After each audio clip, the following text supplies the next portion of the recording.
Yes. Right, so as I said, I will be giving you some insights to the Finnish culture.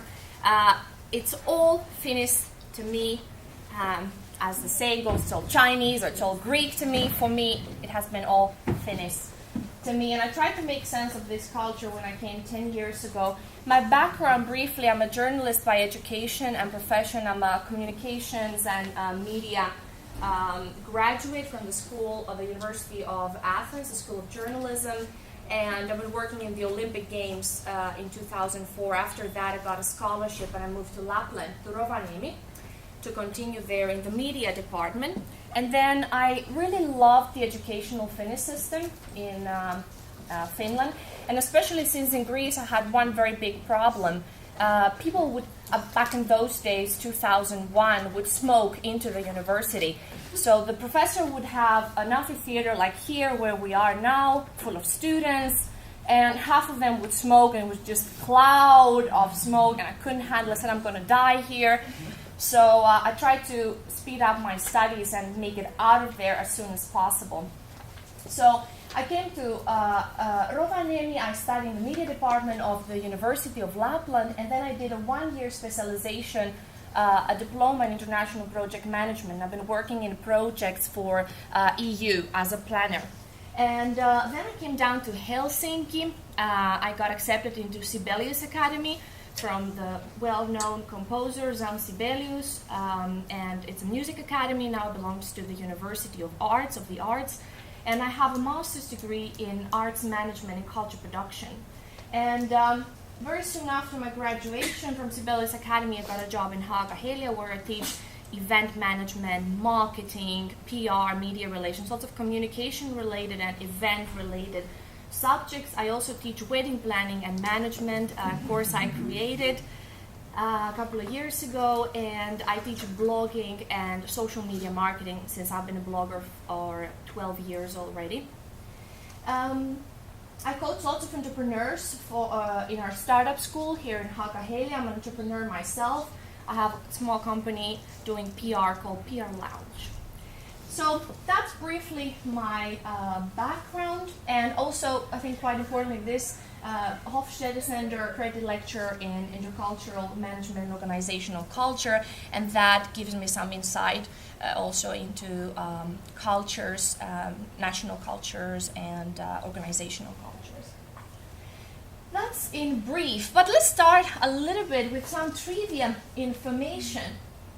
So, did you know that in Finland it's a legal requirement to have your headlights on at all times while you're driving? Have you noticed this when you're going across Helsinki? It's the same in all. Is it? Yeah. In which countries it's the same? Alright, so it's a little bit less than half. And in the other countries, it's unheard of, right? So in bright sunlight, Finns put the headlights on. Even in the midnight sun, when the sun is shining, the lights are always on.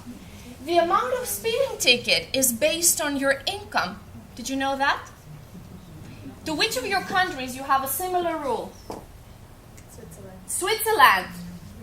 No wonder. Where else? Switzerland and Finland.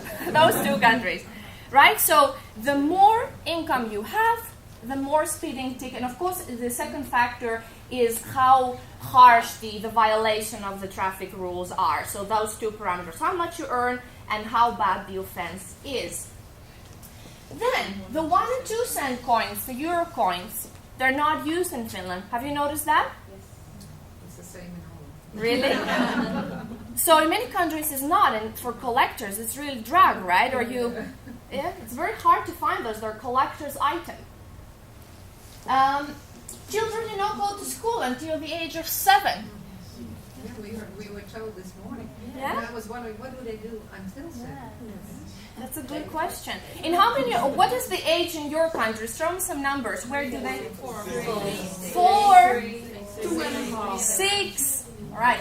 I know because I'm from Greece, and at 5 years old, I was already at school.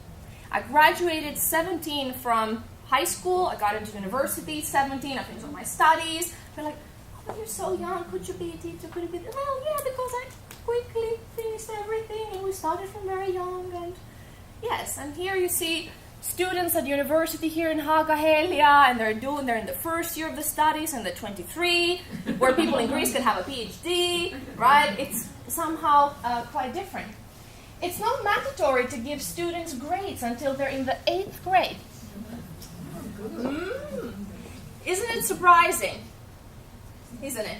Because in my school, for instance, I remember, okay, not recently, but I guess I'm not so old, but still there's lots of changes that happen in the Greek education system, lots of reforms throughout the years, but I remember how competitive the environment was, right? You had to compete. Teacher, I know. So, right, you have to compete. It's about teamwork, individual, you have to have the best essays, the best scores, right? You have to constantly, me, I know, right? But in Finland, no. What? Competition? Individualism? Well, not really work, teamwork, togetherness, right? Great, what is that? Okay, so let's now start here with some facts, and maybe some of you are familiar that Helsinki and Finland have actually a quite good reputation, and maybe you have heard some of this in the press, in the media, right? Most livable city, Helsinki, the happiest city, the best country in the world, the least corrupted country, a great educational system. It's hard to find something in media talking about education without finding something about Finland. People wonder, what is this country in the outskirts of Europe doing so well that it's managed to put, and of course we can debate what do those results really measure and what it means in reality, right? Of course, and we're very aware of that as well. But still, the reputation and the media coverage is very positive, right? Probably you've heard this or some of this in your own countries, right? Or when you read the international press. I want to ask you now, what does Finland and being Finnish mean to you? Like when you hear the word Finland, what's the first thing that comes to your mind? Reindeer. Sauna. Huh? Lots of snow. Speak up a little. Cold. Snow. Design furniture. Lakes. Equality. Nature. Very good. I have some pictures to show you also. Who is this gentleman? Santa Claus, right?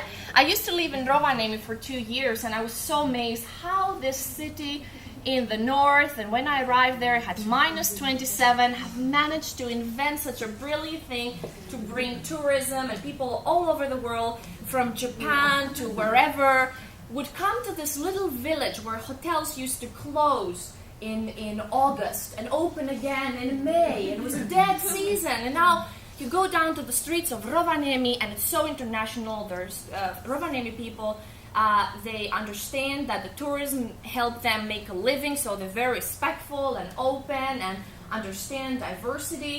When I came to Helsinki, I was shocked. I thought that Helsinki people are so villagers.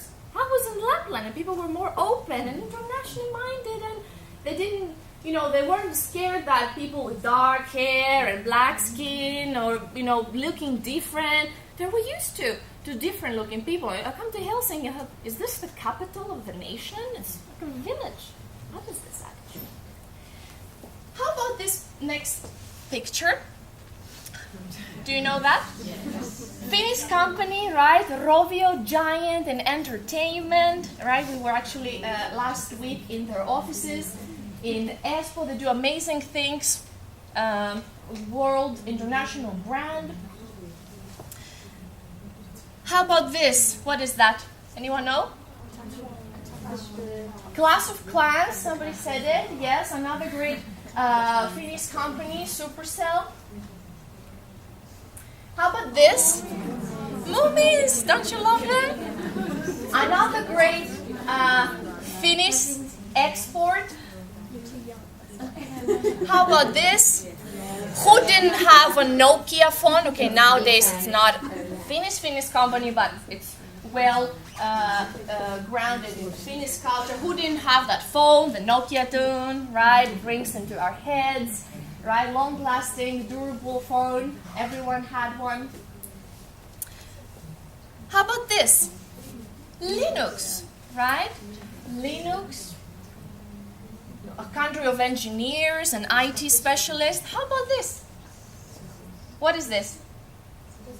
Viscars, right? They also make gardening tools and stuff. Exactly, gardening tools. They're very well known for this orange color in their products. Very well known brand, especially Central Europe, Germany. Are you from Germany? Yes. So in Germany, they know this very well. How about this? Excellent. Marimekko, fashion brand, right? From curtains to clothes to bags to accessories. They have a flagship store in the center of Helsinki. That's one of their well-known patterns. Lakes, somebody mentioned the lakes, right? The land of 1,000 lakes, 100,000 lakes, 1,000 of islands, right? And of course, you're so in the wrong timing, I think, here, because 10 days ago we had amazing, spectacular, like this, Northern Lights, even down in Helsinki. Yes, all my exchange students were like, wow, taking pictures, even with like phone pictures, they could capture the polar lights. They were so happy, and they were spectacular. I think the whole Europe, from UK to Norway, Finland, Sweden, they had this solar storm and all this phenomenon happening at the same time, and the super moons and everything. So that was like a few days ago, very common around. How often does this happen? Well, listen, when in southern Finland, it doesn't happen often. I know Finnish people. How often do you see Northern Lights? Once in 10 years. Once in 10 years, this is it. But I used to live in Rovaniemi. So in Rovaniemi, it was every year around March, as it was this year, a few days ago, because around March, like all the snow has fallen down, it's a clear sky, but it's still cold. And this is exactly, I think, the time of the year, at least when I was observing. So in Lapland, of course, when there's not city lights distracting them, it's quite clear. But in South, I know Finnish people that have never seen Northern Lights. You know, if you live in the center, I think it's highly impossible. And once in 10 years to really get to that moment that you're somewhere where there's clear visibility is quite rare. So some of you already, basically what we spoke about this now, we have, when I asked you what Finland means to you, we have our own stereotypes. Here I have quickly some stereotypes to show you what people think of other countries based on the knowledge that we have already. So this is a work of an artist that the world is seen by the Americans. How the Russians, any Russians here? How we see the world based on where we are from. How the Turks see the world. And the Spaniards. Any Spanish people? Spanish? Yes? By the way, there in Spain it says swans in the name of Finland. Did you notice? Did you know actually that what is the word for Finland in Finnish? Suomi. Do you know, I'm referring to this, what I shown here before. You see there the Spanish people, swamps, right? Swamp, where you get in and you get stuck. Okay? So Suomi, suo means what? There are two theories. Well, I insist this is the theory. It's a swamp. Right? This means swamp. So maybe it's a swampland. The land of the swamps. And I think metaphorically it makes sense, at least for me. It's a country where a foreigner comes in and it gets stuck. And then like me, 10 years from when I came, I'm still here. Right? So it gets this swamp effect on you.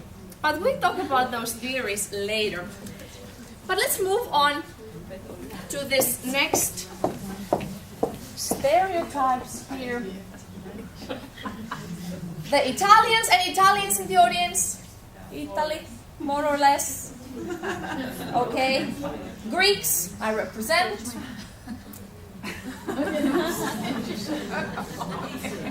And some Swiss people there. And some Hungarians, Austrians were somewhere there. Yes, very good. Brits?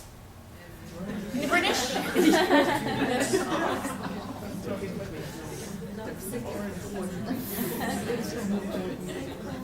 All right. So let me tell you now a little bit more about my story, because my story will help me go through the items that I want to cover in terms of Finnish culture and what happened to me. And through that story, I'll give you some of my insights. So I like the definition that Hofstede gives about culture, that it's a mental software of the mind, where when you find something incompatible, it's like putting something that is meant for an iOS device, an iPad, and trying to put it in a laptop, running on Windows, and things don't match and don't work. So, of course, for me, there were things in the tip of the iceberg that were very observable in the Finnish culture, as you observed already through your senses. Maybe you tasted the Finnish food and coffee, and you see sort of the atmosphere, right? You smell the rain and all that. You get some idea already, but there's lots of things hidden under the surface. And of course, being a foreigner, living here for 10 years, since 2005, when I came as an exchange student, and being swamped, as we said, in this land, I tried to find some more, to go below the surface and try to understand why Finnish people act like this, and what makes sense, why they structure their life like that, and how can I survive in this culture. So, of course, in the beginning, I suffered a culture shock. I'll take you through the culture stages that I suffered myself, or I've been through. And now when I go back to Greece, I have this reverse culture shock, right? Where now people try to hug me and kiss me, and I'm like, wait a minute, don't touch me, bacteria, stay there. And grandmother, my mother's saying, what's wrong with you? You're not my child. What happened to you? And, or I remember that in the beginning also, okay, I have to say, I'm not a typical Greek person. Maybe I come across this one, move a lot and blah, blah, blah, and the black hair. I'm not a typical person. That's why I left Greece, so there's something obviously wrong with me that didn't fit well in Greece, and I find perhaps Finland suiting my personality, because believe it or not, for Greek standards, I'm an introvert, right? I'm not a sociable person, right? I'd rather stay home and read a book, and my mother would have to, come on, Krista, go out, go to the sun, play with the kids. No, Mom, I'm reading a book here about astronomy, you don't understand. So I found perhaps that Finland is a culture where I can be myself and not be bothered to what the neighbor says, what the society will say. So those norms that Greek people love to follow. So just briefly about what I experienced. I remember when I came to Finland, it was January 7th, 2005. And the taxi left me, another Greek girl, and an Italian girl outside the dormitories in Rovaniemi. And it was pitch black. It was minus 27 degrees, black, around 8 o'clock, but it felt like we're in the middle of the night. Somehow there was nobody, quiet. Trees, these very thin trees that are here in Finland, not the trees I was used to with the big trunk. These very thin trees, little tundra there. And taxi drivers there left us. I know what's going on. What's this place? And the Greek girl, I think she was the only child. She was a little bit spoiled. She had money in her pocket. She's like, I'm done with this place. I'm going to go back to the airport. That's not what I expected. It's like, no, please, Irini, let's see, give it a time, a week or so. She was really crazy. She was about to go out. And I said, I want to stay here. And eventually it turned out to be a really good experience for both of us. And I remember that in the first month or a few weeks, I was so in love with Finnish people. The women, the men looked so nice, and perfect hair and blue eyes. And, everything was just like models. Right?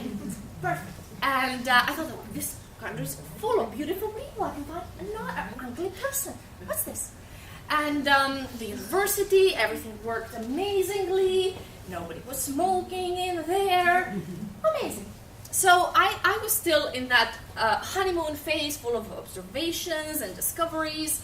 And then I started entering a quite dark negotiation phase. I started to have frustration and anger, and I couldn't understand why people do behave like this. I remember my first major issue was, or two major issues. First of all, I would notice that we would be in a class, and my fellow students would take off their shoes, the Finnish ones, and put their legs on the table. And I found it so rude in my culture to take off your shoes when a teacher is teaching and put shoes on the table or show your feet as a sign of disrespect. And what are those animals, those barbarians? So I started thinking about what's wrong with those people. I was really pissed off. I was like, I can smell your smelly feet here. I was so about to grab someone. And I don't know, is in any of your culture this feet thing some issue? Would you take your shoes off and put your feet on? No? No? But in Finland, this happens. When I teach here in Haaga-Heili, many of my students do that. They take off their shoes, they put the legs up. I'm like, I'm sorry, I have to interfere here. We're in international class. I'm so distracted, really. But then it made sense. I understood that when it's so cold, like minus 30, and you're wearing these boots that they're very heavy and fur, of course your feet sweat. And if you go in, it's normal, right? Of course, if you go with these wet feet in school for 6 hours, you're going to get sick, right? It's going to be uncomfortable. I always have a second pair of shoes to change. There's a boots that I have when I'm outside in the mud and in the snow, and then I have a pair of ballerinas or flat shoes or heels or whatever, and I change in. But somehow, Finnish women are quite practical. They don't want to carry so many things, maybe. So they have the shoes there to bring a little bit of food. Well, things like that. Small thing, you'll tell me, but it bothered me. Then I was thinking that this interpersonal or interpersonal communication point of view, I felt that I couldn't really connect with people. I would be like, blah, blah, blah, blah, and this is my day, and this is what happened, and people were like, okay, yes. They wouldn't really volunteer any information, or I couldn't really know anyone. I remember once I was talking with this guy. He studied law, I studied media, and we started having a nice conversation around 2 months after we have met. It's been a long weekend, so I'll go back to university on Monday, let's say, and I haven't seen my friend. I thought we were friends. We had a really nice discussion, and it's like, hi, Mika, good to see you. And as I approached her to kiss him, we kiss on the cheek, Greece, mwah, mwah, 2 times. He pushes me so hard that I fall on the floor in front of everyone in the cafeteria. I said, as I managed to get myself up, I said, what did you do? Are you out of your mind? He said, I have a girlfriend, Krista. Good for her. Lucky girl. But don't flatter yourself. What were you thinking? So I felt that, because in Greece to kiss somebody, your friend, or even your enemy, it's sort of culture. Like you kiss all the time. Someone, anyone, right? Doesn't mean you like that person. But in Finland, kissing somebody on the cheek is almost like foreplay. You don't go out when you go to the street. Is this a couple? They're not holding hands. They don't kiss. Are they brother and sister? You never know. They do their private things in their home. Even my own fiancé, I have a Swedish speaking Finn as a fiancé. A small population of the Finnish society is Swedish-speaking Finns, and even we're on a tram ride, and I'm trying to speak to him. Hey Kim, what should we buy from the store? Right here. We're on a tram. I'm trying to catch his hand. Hey, we're in a tram. Behave yourself. So I learn now. I look outside the window. I check my Facebook feed, and then we're home and we're fine. We're really in love, right? But when we're outside, he behaves like this. I'm even surprised that why he transform into this person. It's quite amazing. And then, of course, the adjustment phase that I started to understand, as I said, why they do the shoes, why they do this and that, why.